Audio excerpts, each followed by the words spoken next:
Time to Shift, c'est le podcast qui éclaire sur les enjeux énergétiques et climatiques contemporains pour progresser vers une économie post-carbone.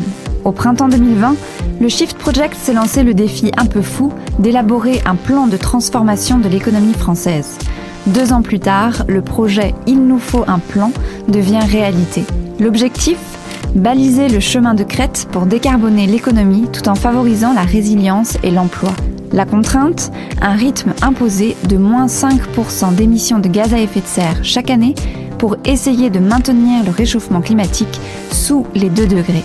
Automobile, logement, agriculture, industrie lourde, le Shift a analysé une quinzaine de secteurs qui structurent l'économie française. Dans une série d'épisodes, l'équipe du podcast vous présente les conclusions pour chacun. Aujourd'hui, nous traitons d'un sujet qui nous concerne toutes et tous et qui a un tout petit peu compté dans nos existences au cours des 2 dernières années, la santé. Hasard du calendrier, c'est d'ailleurs au balbutiement de la crise sanitaire que le Shift Project a lancé un important travail, éclairer les professionnels de santé sur les émissions de gaz à effet de serre de leur secteur et sur la marche à suivre pour le décarboner. Mais, avant d'entrer dans le vif du sujet, qu'entend-on au juste par secteur de la santé ? Cette notion relativement large regroupe en fait 3 sous-secteurs. La médecine de ville, c'est-à-dire votre généraliste et tous les professionnels de santé qui travaillent en cabinet ou au domicile des patients. Les établissements hospitaliers. Et enfin, le secteur médico-social, qui comprend notamment les établissements pour personnes âgées dépendantes, les EHPAD, et ceux pour personnes handicapées. Voilà notre patient du jour bien délimité. Passons, si vous le voulez bien, à la pesée. Le secteur de la santé emploie 2,5 millions de personnes, soignants ou non, ce qui représente 9% de l'emploi en France. Et il émet actuellement, pour fonctionner, entre 33 et 45 millions de tonnes équivalent CO2, soit de 6 à 8% des émissions du pays.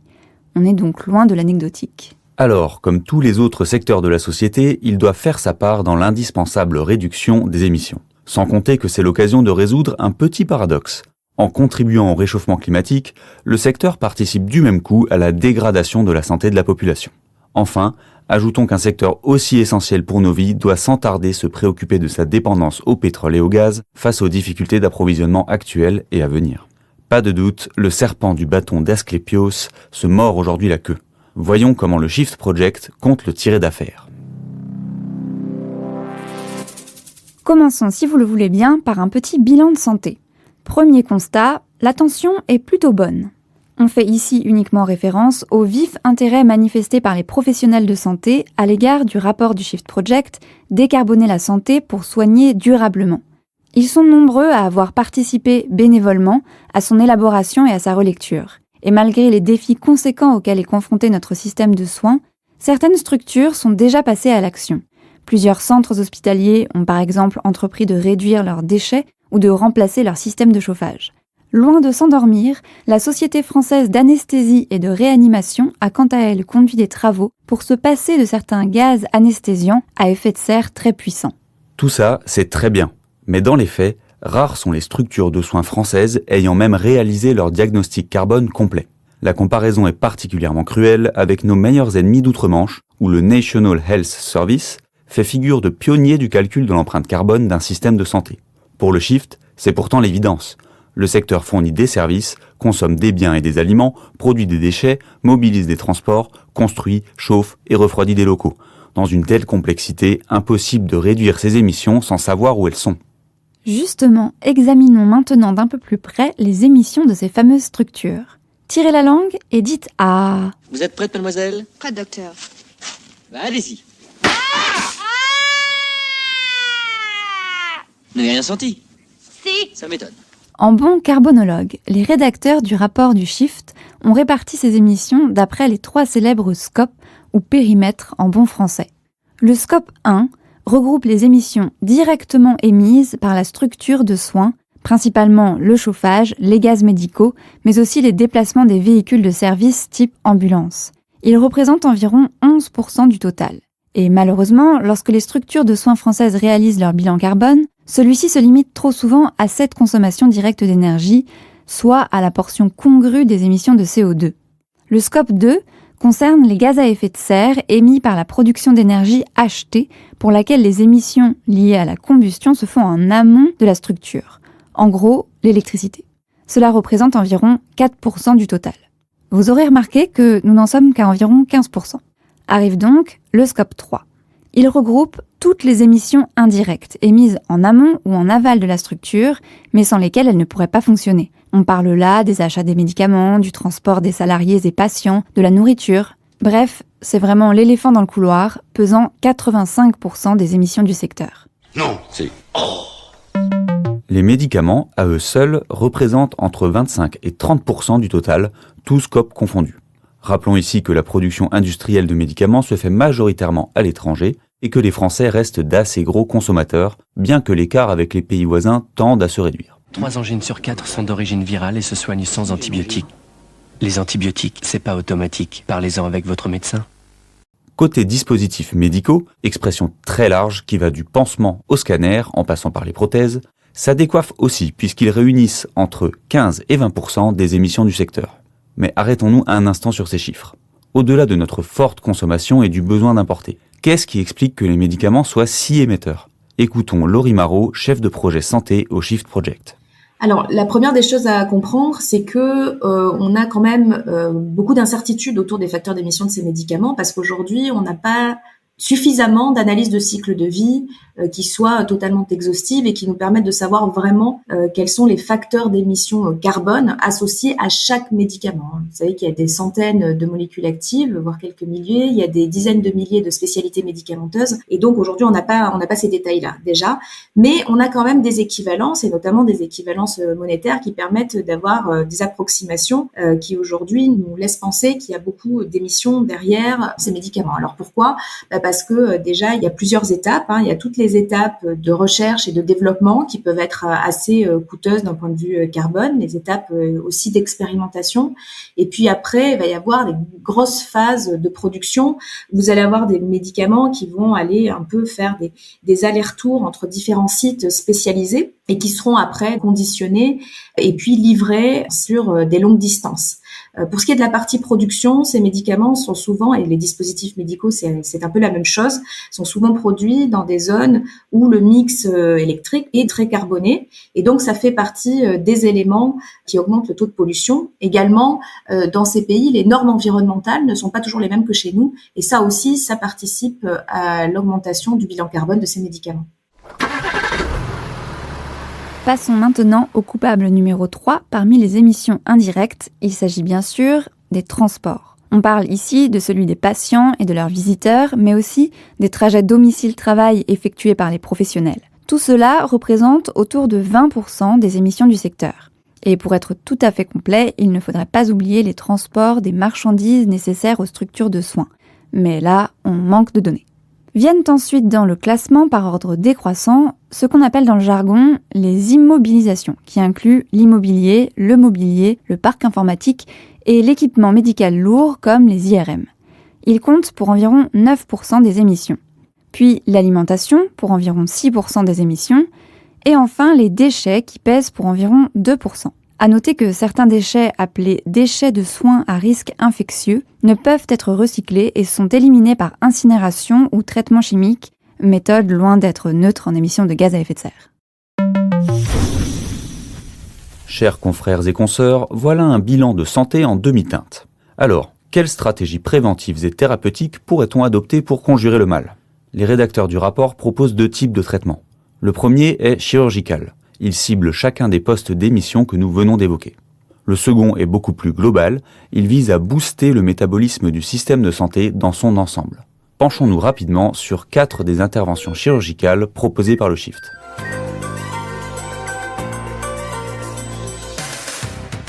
Premier coup de bistouri pour tacler à la source les émissions liées aux médicaments. Le Shift propose de conditionner la délivrance et le renouvellement de l'autorisation de mise sur le marché à la publication du contenu carbone de ces produits. Et il prévoit la possibilité de les refuser en cas de contenu carbone trop important par rapport à un médicament équivalent. D'ailleurs, pour réduire ces émissions à la source, ne pourrait-on pas aussi relocaliser nos médicaments et profiter de l'électricité décarbonée à la française ? On a posé la question à Laurie.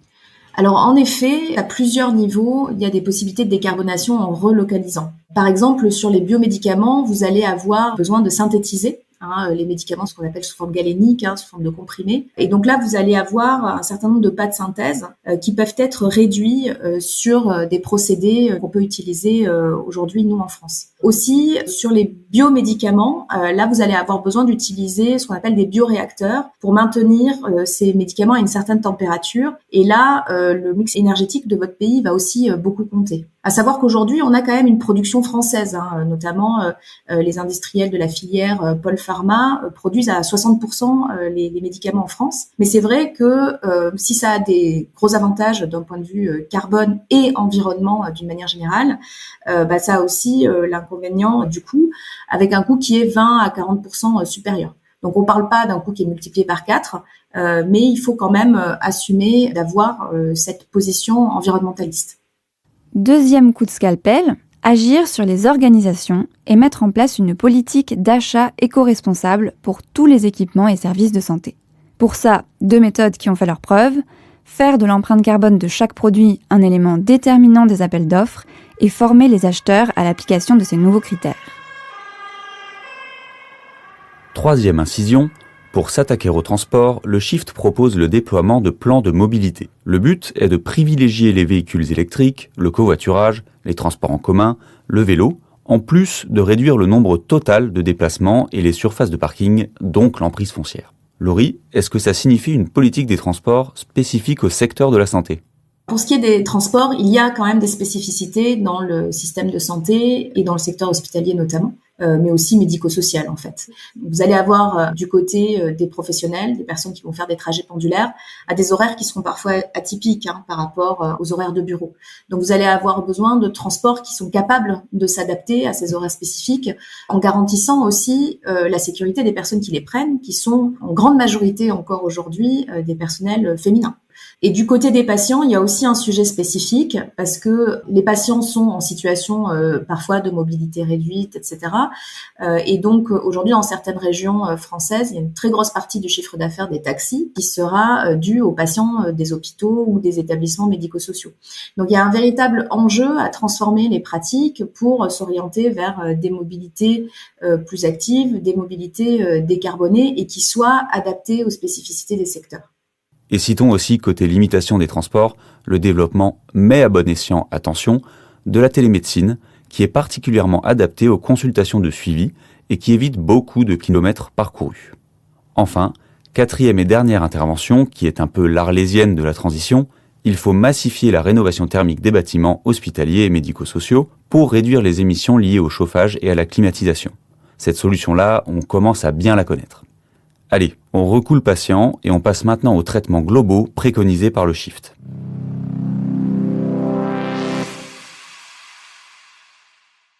Pour la phase plus globale du traitement, voici 3 recommandations parmi les plus structurantes. Une première d'envergure relève de l'évidence méthodologique. Il faut obliger les structures de soins à intégrer dans leur bilan carbone les émissions indirectes, dites de scope 3 comme vu précédemment. Autre recommandation, former les professionnels de santé à l'urgence climatique, à la transition bas carbone et à l'éco-conception des soins. Pour info, 84% des étudiants en santé interrogés y sont favorables. Citons encore le développement de la recherche sur la décarbonation et sur l'anticipation des changements climatiques dans le secteur de la santé, ou encore la mise en place d'un pilotage national fort via une mission énergie-carbone en santé. Bon, on a été un peu vite et on en oublie. Mais vous retrouverez l'ensemble des recommandations émises par le Shift Project dans le rapport Décarboner la santé pour soigner durablement, dont le lien se trouve en description de l'épisode. Après application de ces différentes mesures, qui l'air de rien requièrent l'implication conjuguée des secteurs de l'énergie, des transports, de l'agriculture, de l'urbanisme et de l'industrie, nous pouvons tabler sur une baisse de 50% des émissions par rapport à 2020. Aïe, on est encore bien loin des 80% de réduction nécessaires. Alors docteur, qu'est-ce qu'on peut faire ? Ensuite, j'ai posé mes mains, là, comme ça, et j'ai dit... on n'y arrivera jamais.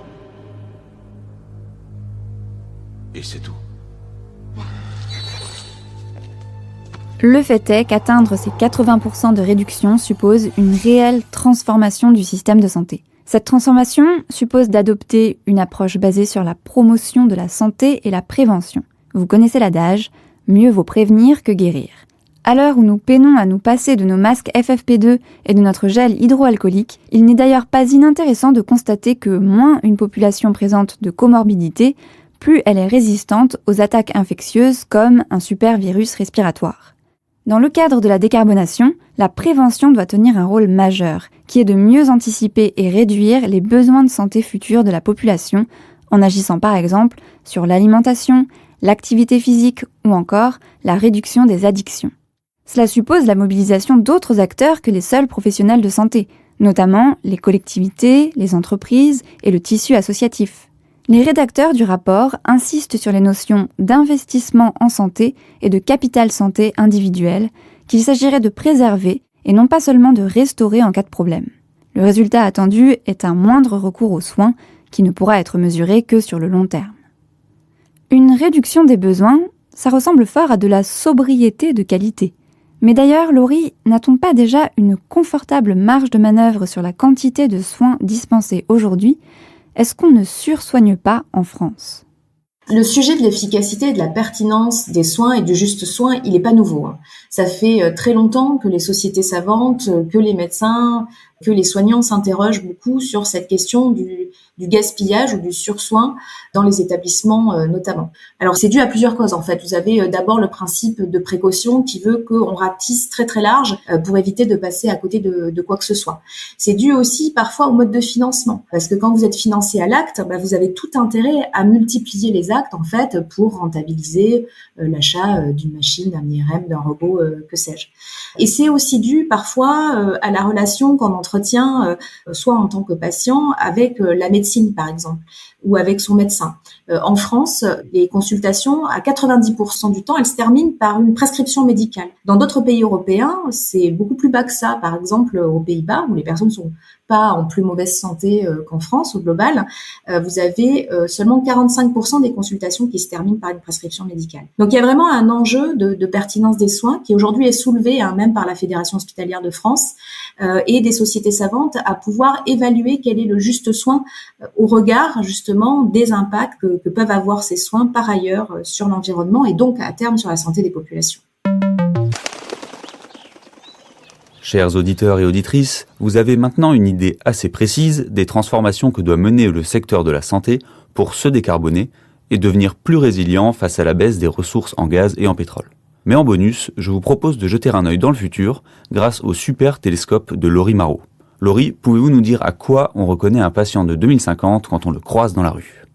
Alors la question est un peu compliquée parce que effectivement le patient de 2050, il aura plein de similarités avec le patient de 2022. Et lui, peut-être qu'effectivement, il aura changé en un sens parce qu'il sera beaucoup plus averti, notamment sur les questions de santé, sur les questions environnementales. Peut-être aussi qu'il aura la capacité d'auto-gérer une partie de sa santé beaucoup mieux que ce n'est le cas aujourd'hui. Peut-être en soutien avec certaines technologies digitales, on en parle beaucoup, même si on connaît aussi les limites en termes de résilience ou en termes environnementaux de ce type de dispositif. J'ai envie de dire, au-delà du patient qui va évoluer, c'est aussi tout l'environnement qui doit beaucoup changer.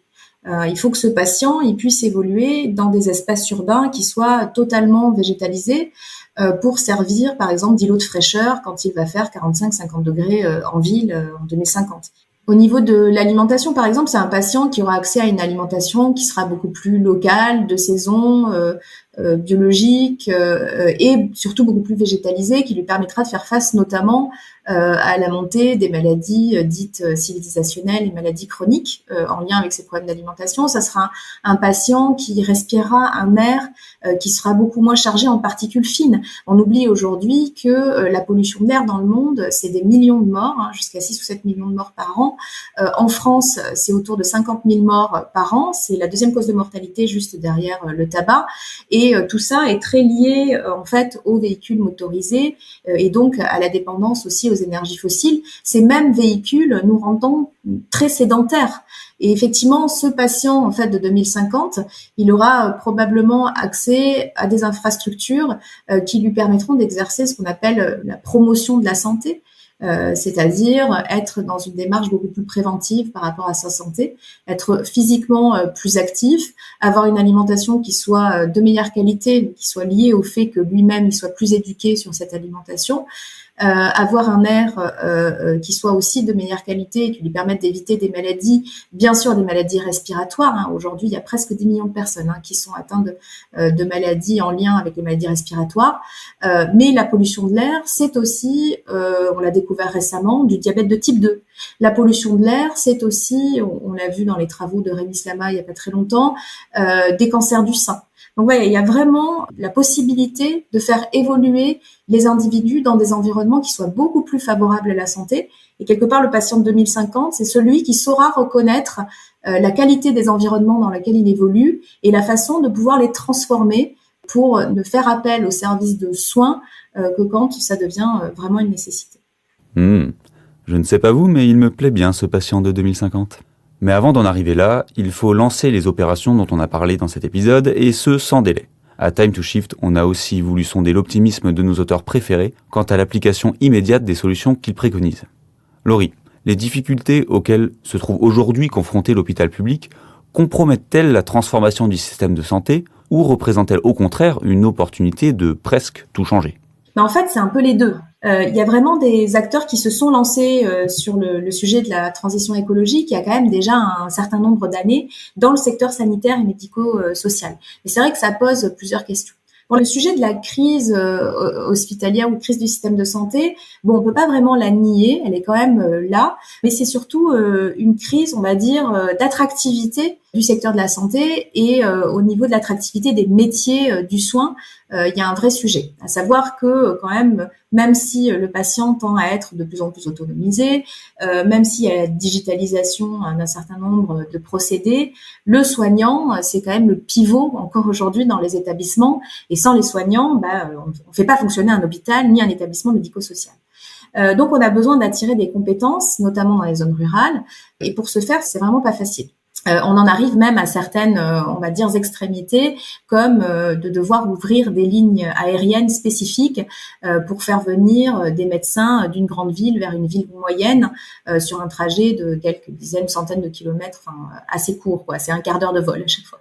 Donc, de fait, il y a un vrai enjeu pour la transition écologique au niveau des établissements. Et à savoir si c'est une opportunité, certains ont répondu oui à cette question, d'autres sont plus prudents. Ceux qui sont prudents vont dire finalement l'écologie c'est quand même un sujet qui vient se rajouter à notre cœur d'activité qui est le soin. Nous on a des priorités, on a des patients à sauver tout de suite maintenant.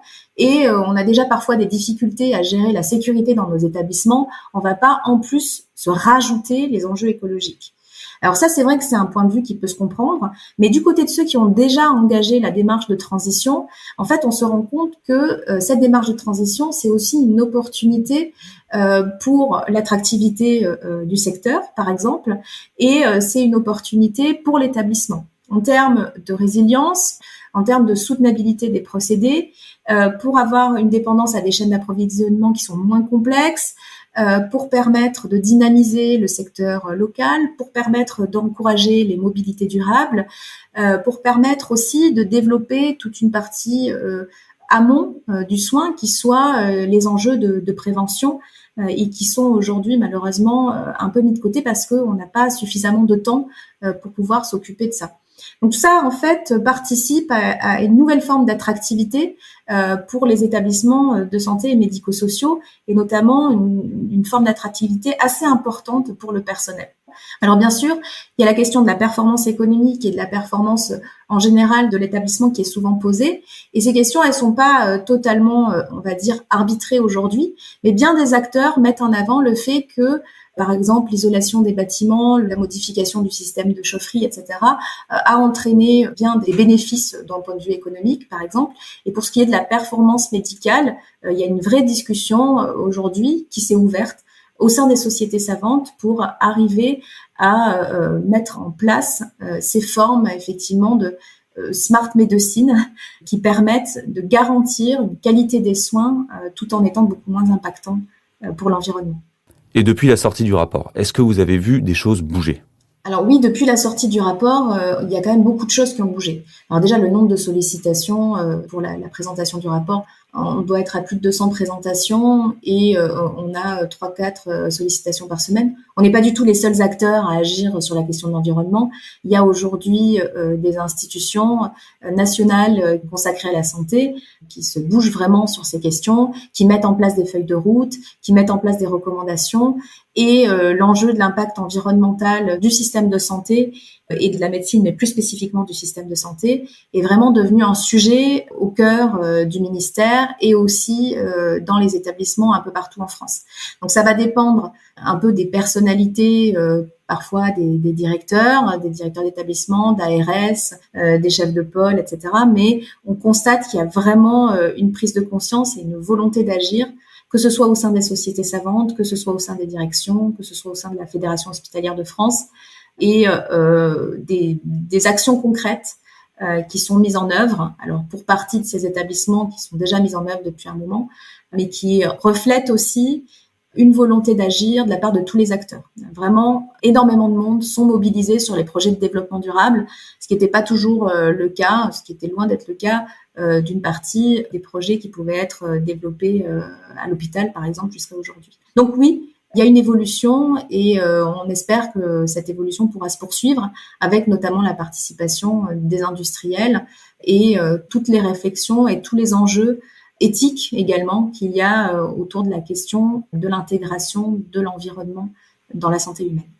J'ai la rate qui se dilate, j'ai le foie qui est pas droit. Merci à Laurie pour ses réponses. On ne le dira jamais assez, la décarbonation du secteur de la santé constitue un impératif climatique, un enjeu de santé publique et un facteur de résilience majeur. Pour résoudre le paradoxe d'un système de santé climaticide et vulnérable au choc d'approvisionnement en énergie à venir, il convient de se mettre au travail dès à présent. Et comme dirait l'autre, le travail, c'est la santé. Prenez soin de vous. Le podcast Time to Shift est réalisé par les Shifters, les bénévoles du Shift Project. Ce think tank dirigé par Mathieu Ozano et présidé par Jean-Marc Jancovici a un objectif: faire progresser le débat et les actions pour une économie post-carbone. Un monde libéré des énergies fossiles et préservé du changement climatique. À très bientôt pour toujours plus de Shift.